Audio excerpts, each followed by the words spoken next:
A mãe, mirra alfaça. O caminho ensolarado, controlando os pensamentos. Maus pensamentos. Sri Aurobindo afirma que tudo o que a pessoa pensa, ela pode, pelo próprio fato de pensar, se tornar. Este conhecimento do fato de que tudo o que a pessoa pensa, ela pode ser, é uma chave muito importante para o desenvolvimento do ser, e não apenas do ponto de vista das possibilidades do ser, mas também do que diz respeito ao controle e à escolha daquilo que ela será, daquilo que ela quer ser. Isto nos faz compreender a necessidade de não admitir em nós qualquer pensamento que destrua a aspiração ou a criação da verdade em nosso ser. Revela a considerável importância de não admitir que aquilo que não queremos ser ou não queremos fazer se formule em pensamento dentro de nós. Porque pensar nessas coisas já é um começo de sua realização. De todos os pontos de vista, é ruim concentrar-se naquilo que não se quer, no que se deve rejeitar, no que a pessoa se recusa a ser, pois o próprio fato de que o pensamento estar presente dá às coisas que ela quer rejeitar uma espécie de direito de existir em seu interior. Isso explica a considerável importância de não permitir que sugestões destrutivas, pensamentos de má vontade, ódio, destruição entrem em nós. Pois só de pensar nessas coisas já estamos lhes dando um poder de realização. Sri Aurobindo diz que o pensamento não é a causa da existência, mas um intermediário, o instrumento que dá forma à vida, à criação, e o controle deste instrumento é da maior importância se quisermos que a desordem e tudo o que é antidivino desapareça da criação. Não devemos admitir maus pensamentos em nós, sob o pretexto de que são apenas pensamentos. Eles são ferramentas de execução e não devemos permitir que existam em nós, se não quisermos que realizem sua obra de destruição. Pensamentos desagradáveis. Um discípulo pergunta à mãe: Mãe, às vezes pensamentos desagradáveis surgem e nos perturbam. Como podemos nos livrar deles? A mãe responde: existem vários métodos. Geralmente, mas isto depende da pessoa, geralmente o modo mais fácil é pensar em outra coisa. Ou seja, concentrar sua atenção em algo que não tenha nada a ver com aquele pensamento, que não tenha nenhuma conexão com esse pensamento, como ler ou fazer algum trabalho, geralmente algo criativo, algum trabalho criativo. Por exemplo, aqueles que escrevem, vamos dizer simplesmente um novelista. Enquanto estão escrevendo, todos os outros pensamentos se foram, pois ele está concentrado no que está fazendo. Ao terminar de escrever, se não tiver nenhum controle, os outros pensamentos retornarão. Mas é precisamente quando se é atacado por um pensamento que se pode tentar realizar algum trabalho criativo. O cientista, por exemplo, poderia fazer algum trabalho de pesquisa, um estudo especial para descobrir algo, alguma coisa que seja muito interessante. Este é o meio mais fácil. Naturalmente, aqueles que começaram a controlar seus pensamentos podem fazer um movimento de rejeição, empurrar para fora o pensamento como se fosse um objeto físico. Mas isto é mais difícil e exige um domínio muito maior. Se a pessoa puder fazê-lo, isto é mais ativo no sentido de que, se você rejeita esse movimento, esse pensamento se o afugenta efetiva e constantemente, ou quase que repetidamente, por fim, ele não virá mais. Mas, no outro caso, ele sempre pode retornar. Temos então dois métodos. O terceiro se resume em ser capaz de trazer para baixo uma luz suficientemente grande que será a contradição no sentido mais profundo. Isto é, caso o pensamento que surja seja algo obscuro e especialmente se ele vem do subconsciente ou do inconsciente e é sustentado pelo instinto, se a pessoa puder trazer do alto a luz de um conhecimento verdadeiro, de um poder superior, e colocar esta luz sobre o pensamento, ela pode conseguir dissolvê-lo, iluminá-lo ou transformá-lo. Este é o método supremo. Isto é, ainda um pouco mais difícil, mas pode ser feito, e se a pessoa conseguir, estará curada. O pensamento não apenas não retorna, mas a própria causa é removida. A primeira etapa é pensar em outra coisa, mas dessa forma, como sabem, a coisa se repetirá indefinidamente. A segunda é lutar, e a terceira é transformar. Quando a pessoa alcançou a terceira etapa, ela não apenas está curada, mas realizou um progresso permanente. Concentre-se naquilo que você quer ser, para que você não fique desencorajado por suas próprias faltas. O Dhammapada oferece-lhe esta confortante imagem. O mais puro lírio pode nascer de um monte de lixo à beira do caminho. Isto quer dizer que não existe nada tão podre que não possa dar nascimento à mais pura realização. Qualquer que seja o passado, as faltas cometidas, a ignorância na qual a pessoa possa ter vivido, ela carrega profundamente dentro de si a suprema pureza, que pode traduzir-se numa maravilhosa realização. O mais essencial é ter isto em mente, concentrar-se nisto e não ficar preocupado com todas as dificuldades, obstáculos e impedimentos. Concentre-se exclusivamente naquilo que quer ser. Esqueça tão inteiramente quanto possível o que não quer ser. Imaginação.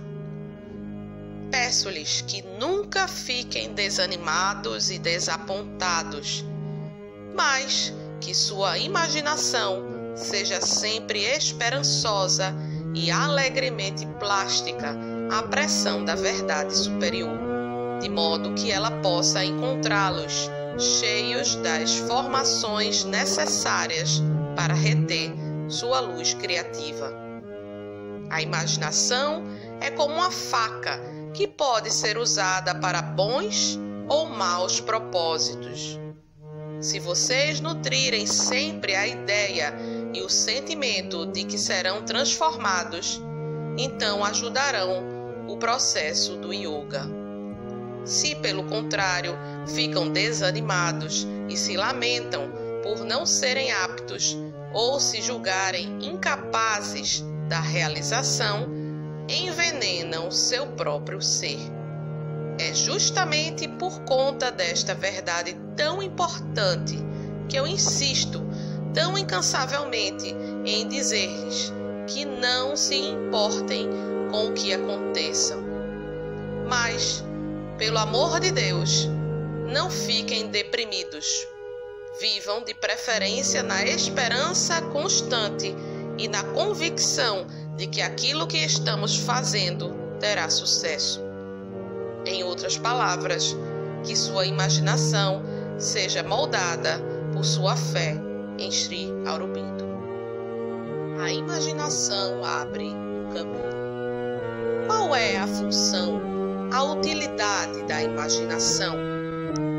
Se a pessoa souber como usá-la, como eu disse, ela pode criar para si mesma sua própria vida interior e exterior. Ela pode construir sua própria existência com sua imaginação, se souber como utilizá-la e tiver algum poder. De fato, esta é uma forma elementar de criar, de formar coisas no mundo. Eu sempre tive a impressão de que se uma pessoa não tivesse a capacidade da imaginação, ela não faria nenhum progresso. Sua imaginação segue sempre na dianteira de sua vida. Quando você pensa em si mesmo, geralmente imagina o que quer ser, não é? E isto segue à frente. Então você o segue e à medida que isto continua a avançar, você o segue. A imaginação abre para você o caminho da realização. É muito difícil fazer as pessoas que não são imaginativas se moverem. Elas veem apenas o que está diante de seu nariz, sentem apenas o que são do momento a momento e não podem avançar porque estão travadas pela coisa imediata. A atmosfera que você cria, você carrega consigo ao seu redor e em si mesmo a atmosfera criada por suas ações. E se o que faz é belo, é bom e harmonioso, sua atmosfera será bela, boa e harmoniosa. Por outro lado, se você vive num sórdido egoísmo, num inescrupuloso interesse egoísta, numa cruel má vontade, isto é o que vai respirar a cada momento de sua vida, o que significa miséria, inquietação constante, uma fealdade que se desespera por sua própria fealdade. Quando você é bom, quando é nobre, generoso, despreendido, gentil, cria em si, ao seu redor, uma atmosfera especial. E esta atmosfera é uma espécie de luminosa libertação. Você respira, floresce como uma flor ao sol. Não há nenhuma retração em si mesmo, nenhuma amargura, nenhuma revolta, nenhuma miséria. De forma espontânea e natural, a atmosfera se torna luminosa e o ar que respira é cheio de felicidade. E este é o ar que você respira em seu corpo e fora de seu corpo, no estado de vigília e no sono, na vida e na passagem para além da vida terrena, até sua nova vida. Toda ação incorreta produz na consciência o efeito de um vento que definha, de um frio que congela ou de uma chama ardente que consome. Toda ação benéfica e bondosa traz luz, tranquilidade, alegria, a luz solar na qual a flor desabrocha. Crie sua própria atmosfera. O discípulo pergunta: Doce Mãe, aqui está escrito: uma atmosfera espiritual é mais importante do que as condições externas. Se a pessoa puder conseguir isto e também criar seu próprio ar espiritual, no qual possa respirar e viver, esta é a verdadeira condição de progresso. como alguém pode conseguir isto e também criar sua verdadeira atmosfera espiritual? A mãe responde: precisamente pela disciplina interior.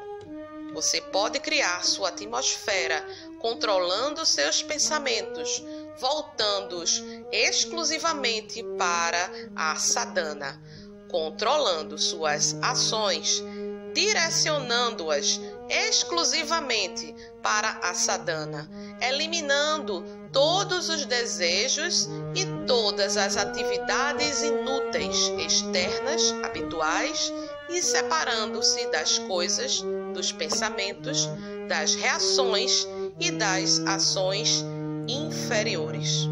Dessa forma, você cria uma espécie de atmosfera ao seu redor. Por exemplo, ao invés de ler qualquer coisa fútil, de conversar ou agir de maneira fútil, se você ler apenas o que pode ajudá-lo a seguir o caminho, se agir apenas em conformidade com aquilo que pode conduzi-lo à realização divina, se abolir em si mesmo todos os desejos e impulsos voltados para as coisas externas, se acalmar seu ser mental, apaziguar seu ser vital, protegendo-se contra as sugestões que vêm de fora e tornar-se imune às ações das pessoas que o cercam, você cria tal atmosfera espiritual que nada pode tocá-la, e isto não depende mais em absoluto das circunstâncias, das pessoas com quem vive ou das condições em que vive, porque você está encerrado em sua própria atmosfera espiritual. E é assim que se pode obtê-la, direcionando sua atenção unicamente para a vida espiritual, lendo apenas aquilo que pode ajudá-lo na vida espiritual, fazendo apenas o que o conduz à vida espiritual e assim por diante. Então, você cria sua própria atmosfera. Mas, naturalmente, se você abrir todas as portas, der ouvido àquilo que as pessoas lhe dizem, seguindo os conselhos de uma e as inspirações de outra, e está cheio de desejos pelas coisas externas, você não pode criar uma atmosfera espiritual para si mesmo. Você terá uma atmosfera ordinária, como todos os demais.